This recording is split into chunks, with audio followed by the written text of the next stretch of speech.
ကျမတို့အခုတို့ကျမတို့အခုတို့ကျမတို့ကတော့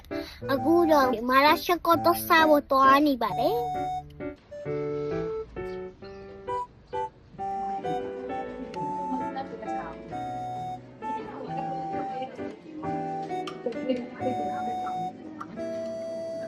ဟုတ်ကဲ့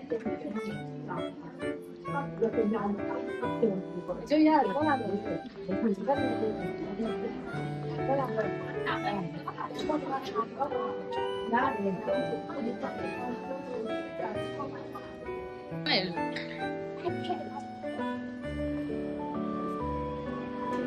ကျမအခုတော့မာဟီကမို့လေးစားနေပါပြီကမို့ကနည်းနည်းပြောရှားပါအောင်မတို့ရေ